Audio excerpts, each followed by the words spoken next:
women are in. How hard is it to make a visa application from Afghanistan at the moment for these women?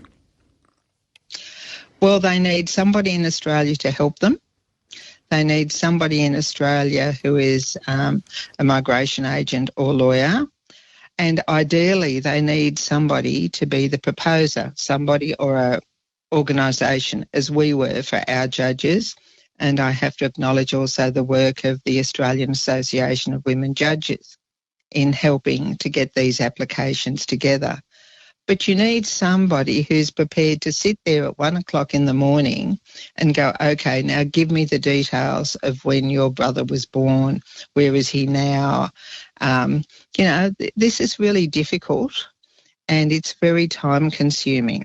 So the application itself is hard. But then also, if I could just say, I think the government's requirements for documentation indicate that there's a real disconnect between procedural requirements and the reality in Afghanistan.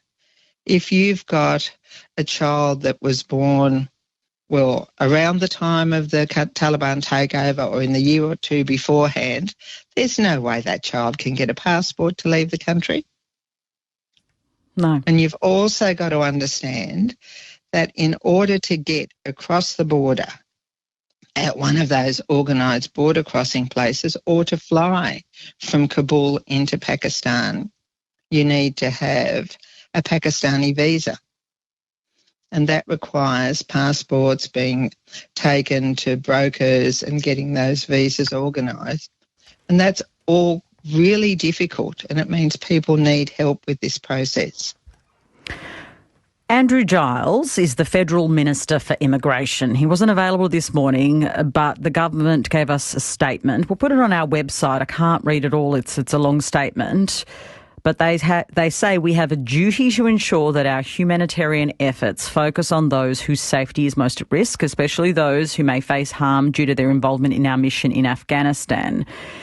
So essentially, to sum it up, the argument is the priority is to assist people involved in the Australian mission in Afghanistan. Now, you've already alluded to that. What is your issue with that message? What is your message back to the Minister?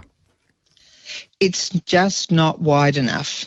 A lot of the people who worked with the mission are here, and the government needs to think laterally and see that there are people who are high profile, and the judges were high profile. People knew who they were. People saw them in their judicial dress. Their names have been released to the Taliban. My view is, as I've said, is they were working with the Australian government, and that position and their identity and their profile puts them at extreme risk. Finally, tell us how it felt when you finally met the women judges you helped resettle here. It was just over a year ago, and there we were at the crack of dawn at Sydney Airport, waiting. Of course, the plane, as you can imagine, a situation like this was delayed, and then finally through they came. The women looked exhausted, their husbands looked exhausted, but what overwhelmed me the most was the look on these children's faces who had no idea of where they were or what was going on. And these kids, by the time they arrived in Australia, had been on the move for some weeks from Kabul or Herat to Islamabad, and then in various residences, and then eventually to Australia. It was so wonderful to see them. And what is better is now when you go and visit them, the way the children look. They're at school, they've got their school uniforms that they're happy to show you.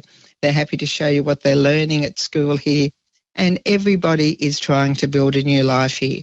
These people will make the most wonderful contribution to Australia. Their stories are heartbreaking, these women. I can't even fathom the situation they're in. Thank you for joining us this morning. Thank you for the opportunity.